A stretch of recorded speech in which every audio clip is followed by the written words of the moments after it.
Oke, jadi ini adalah Acer Swift X 14, laptop yang bisa bikin kalian lebih cerdas. Laptop ini juga bisa bantu kalian kerja keras, biar bisa cepat menuin isi brankas. Selain spesifikasinya yang kelas atas, performa dari laptopnya juga beringas. Ya udahlah ya, nggak usah kebanyakan ngegas. Selamat menonton, Bambang Pamungkas.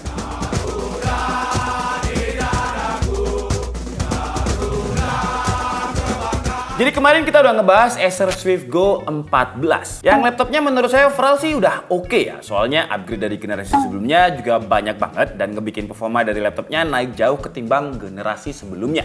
Tapi kalau kalian butuh laptop yang performanya lebih kenceng lagi, Acer ada nih. Jadi di atasnya Acer Swift Go masih ada Acer Swift X yang kita bahas ini. Kalau untuk prosesornya sih memang masih sama. Dia pakai Intel Core i7-13700H. Seri H ya, bukan U. Atau artinya itu high performance. Prosesor yang biasanya ada di Predator dan juga Acer Nitro. Tapi selain prosesor, ada beberapa part yang di Acer Swift X ini spesifikasinya lebih tinggi. Tapi sebelum itu, kita bahas dulu masalah desainnya lah. Desainnya ini ya masih ciri khasnya seri Swift, polos aja dan ada logo Acer kecil di bagian atas cover bagian belakang layarnya. Desainnya sih kelihatan lebih ringkas dan premium kalau digandeng sama warna greennya ini. Kalau untuk build quality-nya, saya nggak ada komplain karena build quality-nya udah cukup solid. Bagian belakangnya juga pakai aluminium dan walaupun pakai aluminium, bobotnya ini cuma 1,55 kg dengan ketebalannya hanya nggak sampai 1,8 cm. Dan kalau Acer Swift Go kemarin belum bisa dibuka dengan satu tangan, engselnya untuk Acer Swift X ini dia udah bisa tuh sets. Dan yang saya suka, engselnya ini juga cukup kokoh karena biasanya laptop itu kalau kita buka terlalu cepat kan dia agak wobble ya atau ngangguk gitu. Tapi kalau ini nggak sama sekali tuh. Dia solid dan sangat kokoh. Mungkin engselnya ini dicor ya sama Acer ya, makanya dia kokoh banget. Terus di atas engselnya ini ada layar yang secara dimensi dia beda dengan Swift Go. Kalau Swift Go kan 14 inch. Nah ini kalau kalian lihat dia lebih gede. Karena dimensi layarnya ini ketambahan 0,5 inch. Jadi dimensinya itu 14,5 inch, lebih besar. Untuk panelnya masih sama, dia pakai OLED, resolusinya juga sama di 2,8K, aspek rasionya 19:10. Dan Acer klaim kalau dia udah punya sertifikasi DJI P3. Kalau Acer Swift Go kemarin di 90Hz, si Acer Swift X yang bukan laptop gaming ini dia punya refresh rate 120Hz. Padahal bukan laptop gaming loh. Dan klaim Acer ini ketika kita buktikan sendiri, memang untuk DJI P3-nya dia tembus di 100%, sRGB-nya juga 100%, Adobe RGB-nya ada di 96%. Kalau untuk brightness, Acer itu klaim di 500 nits. Tapi ketika kita tes, di indoor dia itu ada di 411 nits. Kalau kita tes di outdoor, dia juga sesuai dengan klaimnya Acer yang 500 nits. Emang kalau kita ngomongin layarnya Acer ya, dari dulu itu Acer nggak pernah ngasih jebakan kalau untuk soal spesifikasi layar. Kalau dia pakai IPS, pasti pakai real IPS, bukan IPS level. Dan sekarang walaupun pakai panel OLED, klaimnya itu sesuai. Jadi kalau kita gunakan untuk main game, ya refresh-nya udah dapat 120Hz. Untuk editing warnanya juga udah akurat. Kalau kita gunakan di outdoor, 500 nits-nya ini juga masih enak dilihat. Sayangnya sama kayak Acer Swift Go kemarin, dia belum punya fitur anti-glare. Kalau dibawa keluar ya agak silau-silau dikit lah. Di bagian atas layar sama kayak Acer Swift Go kemarin, jadi dia punya Smart AI kamera yang resolusinya itu 1080p 30 fps. Sayangnya belum ada 60 fps. Jadi kalau kita geraknya terlalu cepat seperti ini, masih ada stutter, tapi dia punya Acer TNR yang untuk meredus suara noise. Dan kira-kira untuk kualitasnya seperti ini, dan mikrofon yang kalian dengarkan dari tadi adalah suara dari Acer Swift X. Kira-kira seperti apa suaranya? Tulis aja di kolom komentar. Dan sama juga kayak Acer Swift Go kemarin, karena resolusinya ini 1080p 30 fps, jadi Acer by software dia punya fitur yang namanya automatic frame. Jadi kalau misalkan saya gerak-gerak, tuh dia bakalan ngikutin.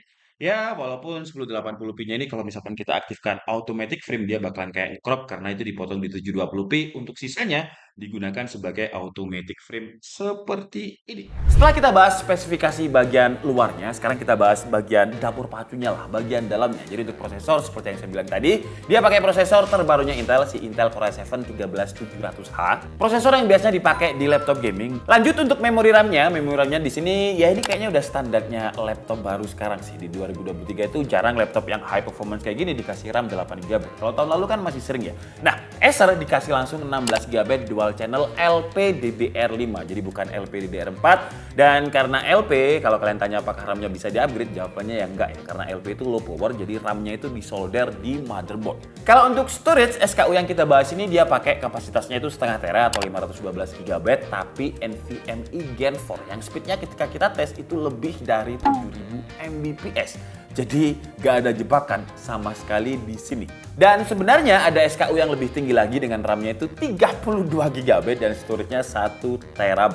Tapi ya itu pasti harganya lebih mahal, dan di seri ini pun sebenarnya kalau misalkan kalian ngerasa setengah tera itu kurang, Acer masih nyediain satu slot M.2 Gen 4 lagi untuk upgrade storage. Oke, sekarang saatnya kita tes performa si Acer Swift X rasa Predator ini karena dia pakai prosesor seri H.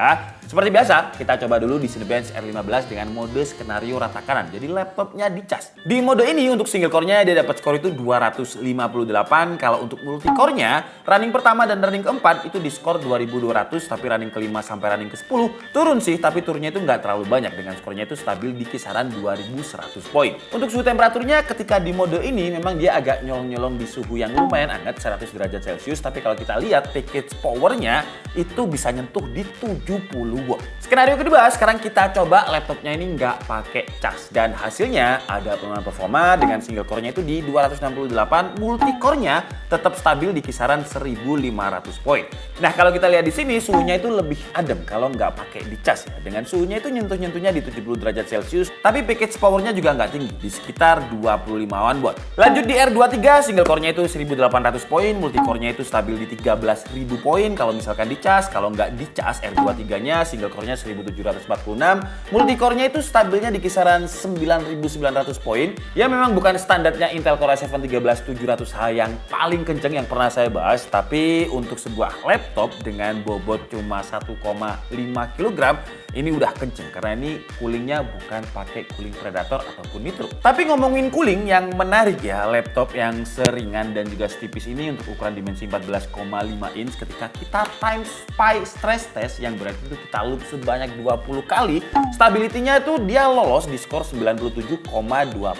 Kalau untuk fast track dia dapat skornya itu 13.428, time SPI testnya di kisaran 6.400. Lanjut kita coba dia untuk editing. Adobe Premiere Pro dengan template yang memang biasanya kita pakai, kita ekspor ke 4K ya, bukan Full HD, dan dia mampu merender dengan durasi waktu itu cuma 1 menit 30 detik. Tapi kalau kalian nggak main video di resolusi 4K, ekspor ke Full HD aja lebih kenceng lagi, cuma 57 detik. Sekarang lanjut ke 3D rendering. Seperti biasa kita coba pakai Blender dengan template VMW. CPU rendernya dia mampu merender dengan durasi waktu 3 menit 43 detik. Kalau kalian ngerasa kok 3 menit bisa nggak sih di bawah 1 menit? Bisa kalau kalian pakai GPU render, karena ketika kita tes itu cuma butuh waktu sekitar 52 detik, nggak sampai 1 menit. Untuk suhu temperatur ketika kita tes editing kayak Adobe Premiere Pro, suhu temperaturnya juga aman, cuman spike sekali aja di 95 derajat Celcius. Yang agak kurang aman itu di CPU Blender ya, karena ketika kita tes temperaturnya itu stabil di 100 derajat Celcius walaupun setelahnya dia turun. Tapi kalau kita rendernya pakai GPU tadi, suhunya nggak sekenceng pakai CPU karena suhunya itu cuman spike di kisaran 85 derajat Celcius. GPU temperaturnya juga cuma 65 derajat Celcius, jadi cukup aman. Lanjut, sekarang kita coba dia untuk main game. Walaupun dia bukan laptop gaming, tapi karena pakai prosesor seri H dan 120 Hz refresh rate layarnya, sayang banget kalau dia nggak digunakan untuk gaming juga.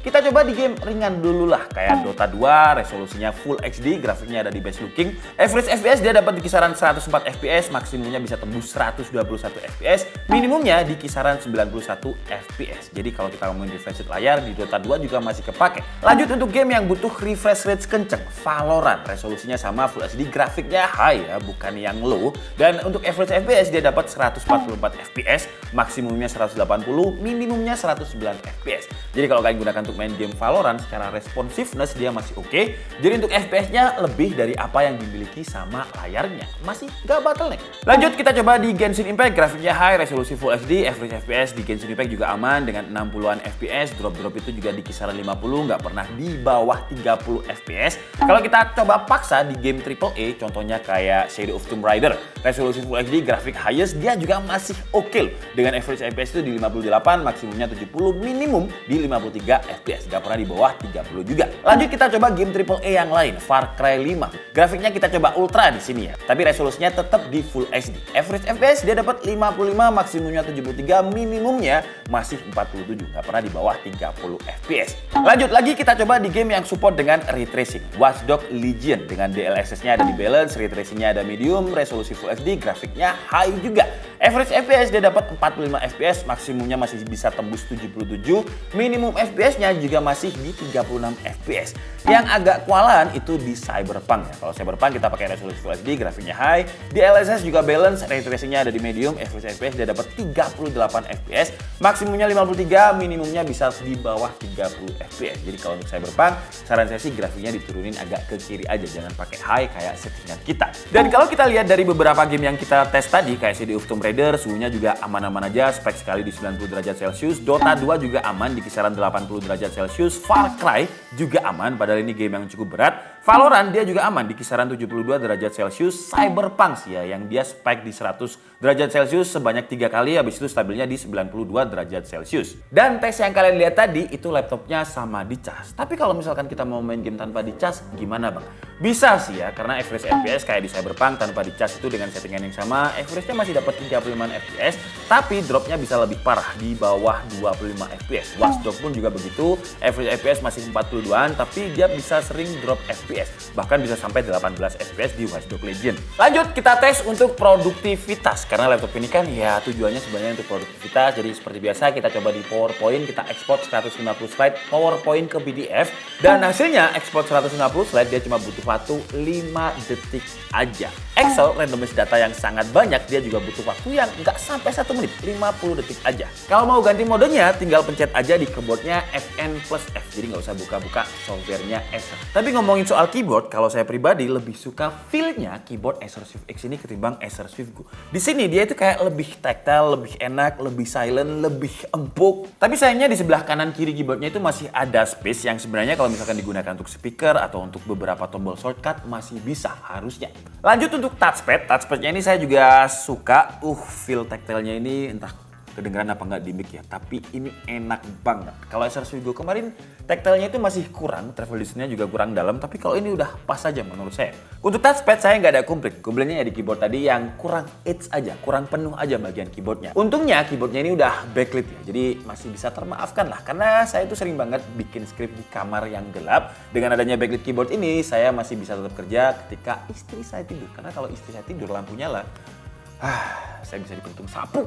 Lanjut untuk konektivitas, untuk wifi-nya dia pakai Wi-Fi 6E, jadi ada 3 band switch, Bluetooth-nya juga udah pakai Bluetooth versi 5.3. Untuk portnya, ini port-port yang biasanya digunakan untuk content creator ya. Jadi dia cukup lengkap, ada 1 port HDMI, 2 port USB Type-C yang udah Thunderbolt 4 dan 2 ya. Biasanya laptop lain itu cuma 1, ini 2 USB-C-nya support Thunderbolt 4. Terus ada 2 port USB 3.2 Type-A, ada slot micro SD. Nah, slot micro SD ini biasanya di laptop-laptop tipis itu nggak ada. Di sini masih ada, jadi benar-benar laptop yang memang untuk content creation. Terus juga masih ada port audio jack combo. Yang absen adalah port LAN yang biasanya digunakan untuk bisnis karena butuh internet yang lebih stabil. Terakhir kita bahas audionya. Kalau audionya di sini dia ada tulisan DTS yang sebenarnya itu cukup bagus sih drivernya ya. Tapi ketika kita coba, ya suaranya ini standarnya laptop tipis lah. Kira-kira seperti ini suaranya.